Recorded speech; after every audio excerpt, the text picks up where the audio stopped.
Famous 1965 Prophecy, Judgments, Darkness, Deception. Extracts by Stanley Frodsham. Stanley Howard Frodsham was a British pastor, editor, author and teacher and one of the founding figures of the Pentecostal movement in Europe. He was a personal friend of Smith Wigglesworth and he was the General Secretary of Assemblies of God and editor of the Pentecostal Evangel magazine, and 15 books. This prophecy is very timely. I am going to prepare you for the coming days by a hard path that will cause many to cry out continually unto me. For when the going is easy men do not seek me, but rejoice in a temporary blessing. And when that blessing is removed they so often turn this way and that way but do not come to me. I am showing you these things in order that you may seek me continually and with great diligence. As you seek me I will open up truths to you that you have not seen before. And these very truths will be such that will enable you to stand in these last days. As you are persecuted, reviled and rejected by your brethren, then you will turn unto me with all your heart and seek me for that spiritual life that you need. So that when the tribulation comes you will have that which will enable you to stand. For many will be tossed to and fro, men's hearts shall fail them because of trouble on every hand. These days shall be very terrible, the likes of which have never been seen before. Coming glory, and deceiving spirits. When I visit my people in mighty revival power, it is to prepare them for the darkness ahead.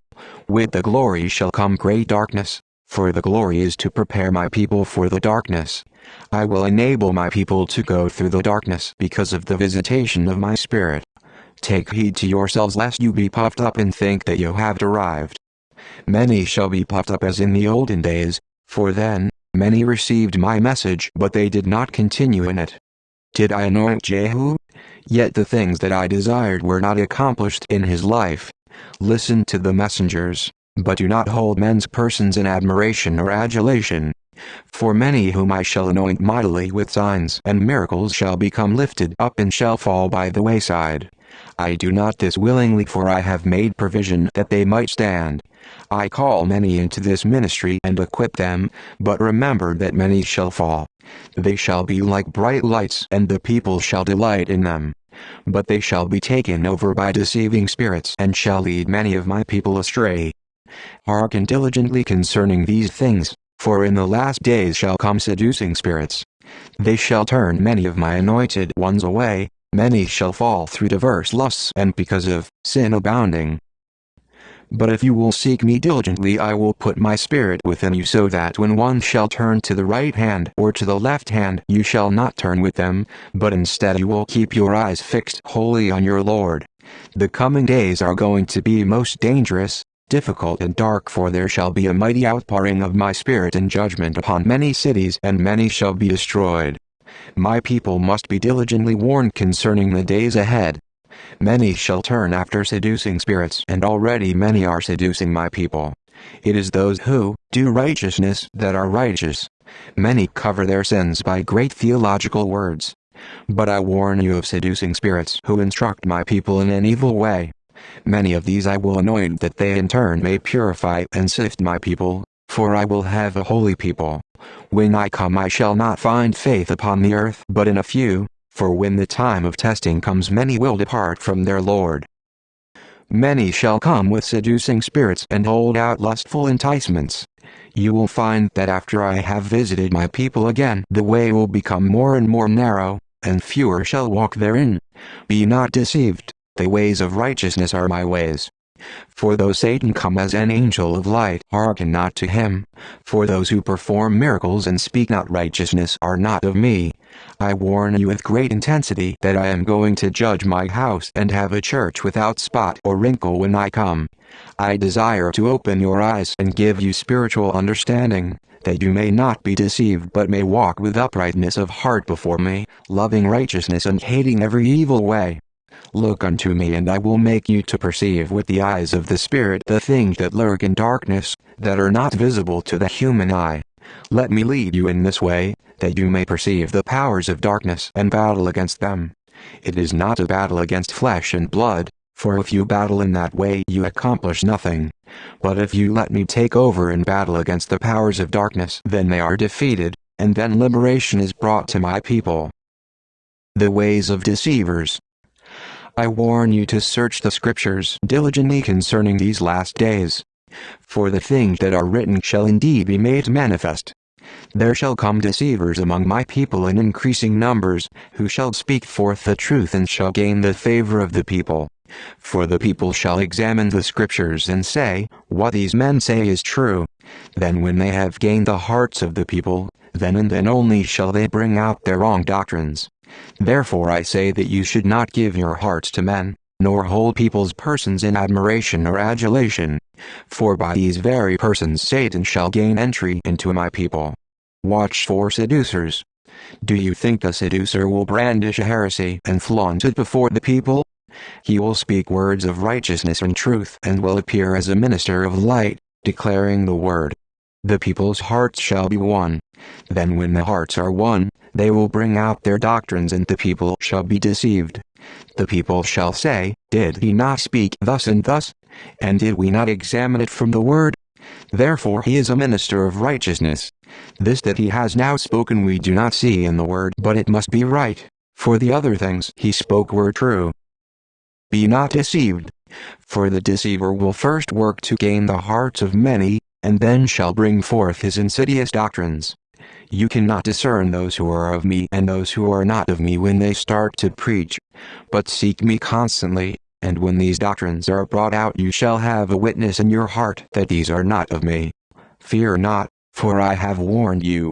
It is possible that the very elect may be deceived.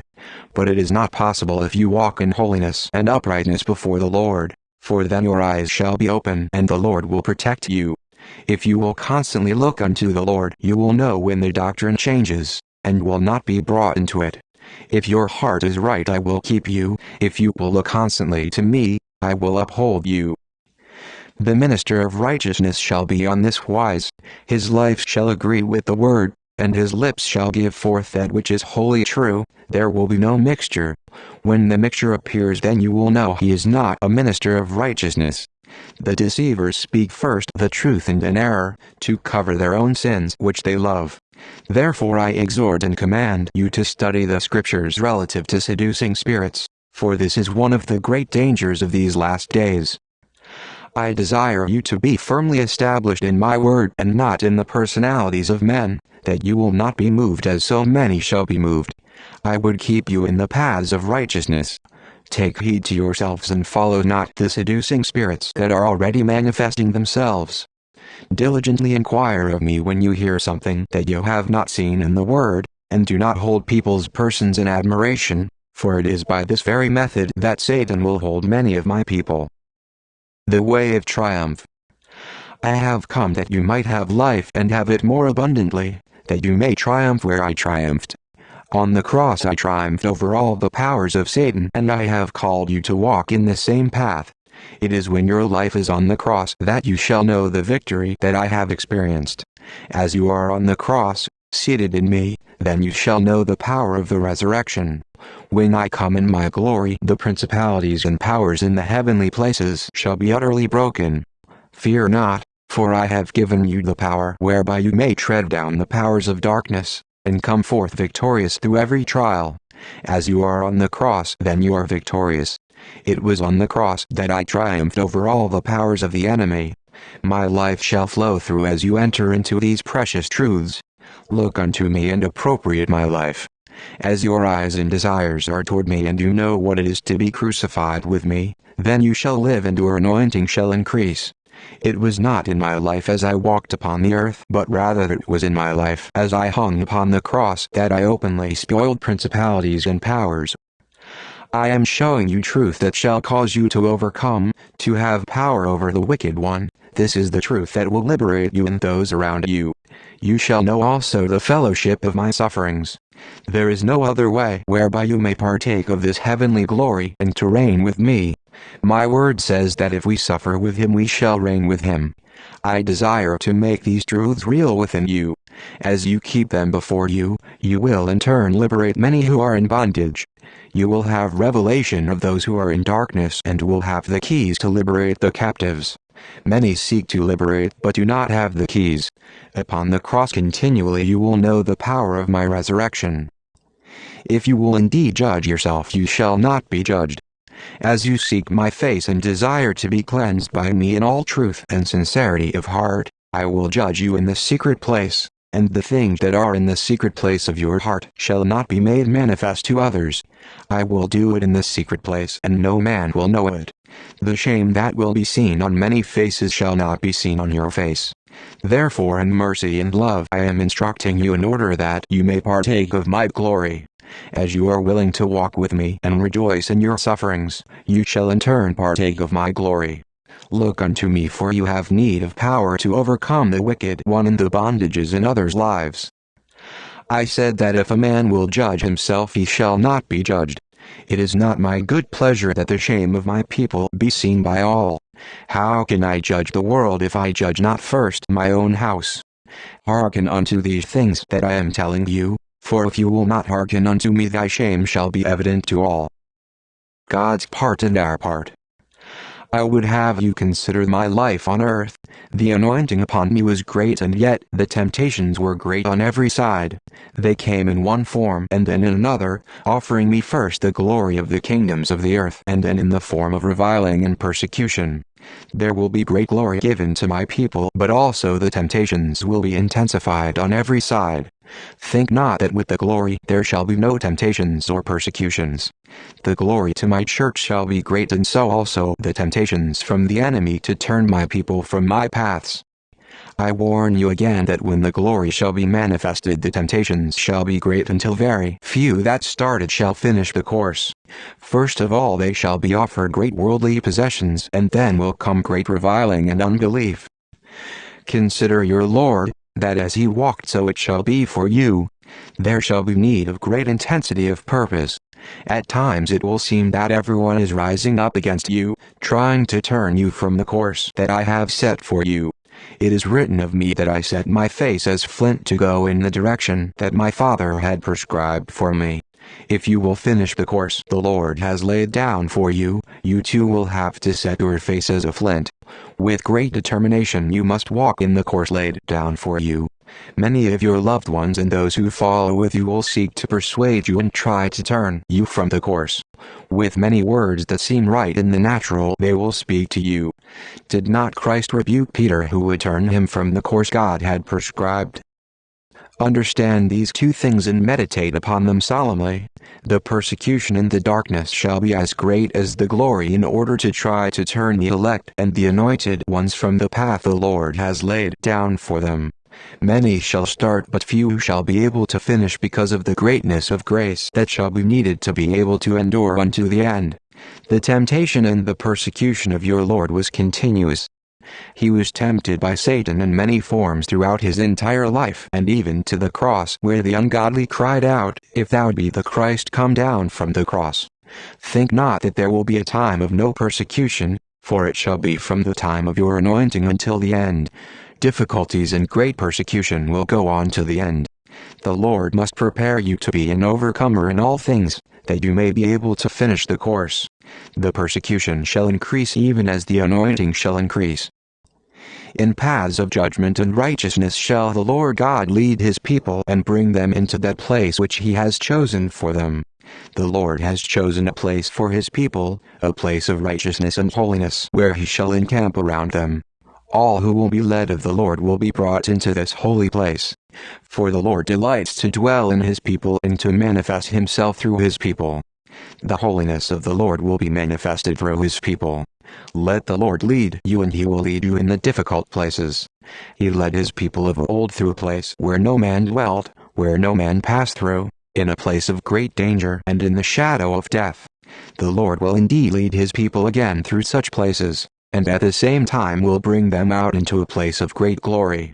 Understand that the way toward the glory is fraught with great danger, and many shall fall to the right or the left. Many shall camp on lesser ground. But the Lord has a place of holiness, and no unclean thing shall dwell among his people. Put your trust in him, and he will bring you into a place of holiness. He desires to bring his people into a great glory, the likes of which has never been seen. For this is what the Lord will do for those who put their trust in him. It is a place of darkness and great danger, and it will separate his people into the place where he would have them walk. He will protect them from the voices that would turn them from his path. He will bring them through the dark places and treacherous paths and lead them out into the light of his glory. He will rejoice greatly over his beloved and cause them to be filled with joy unspeakable. He seeks to lead his people into a new place of grace and glory where he will indeed encamp among them. Put your trust in him and he will surely bring you into this new place. Fear not the days to come, but fear this only, that you shall walk in a manner pleasing to the Lord. In this time I am ordering and setting up my church, and it shall indeed be pure, without spot or wrinkle. I will do a work in my beloved that has not been seen since the foundation of the world. I have shown you these things that you may seek the Lord diligently with all your heart, and that you may be a preserver of his people. Run not to this one or that one, for the Lord has so ordained that salvation is in him and in him alone. You shall not turn to this shepherd or to that one, for there shall be a great scattering upon the earth. Therefore look unto him, for he will indeed make these things clear to you. You shall not look here or there, for his wells shall increase your strength and your faith as he prepares you for the times that are coming. The truths that I have revealed to you must become a part of you, not just an experience, but a part of your very nature. Is it not written that I demand truth in the inward parts? It is the truth of the Lord expressed in your very being that shall hold you. Many shall experience the truth, but the truth must become a part of you, your very life. As men and women look upon you, they will hear not only the voice but see the expression of the truth. Many shall be overcome because they are not constant in my ways and because they have not permitted the truths to become a part of them. I am showing you these things that you may be prepared, and having done all, to stand.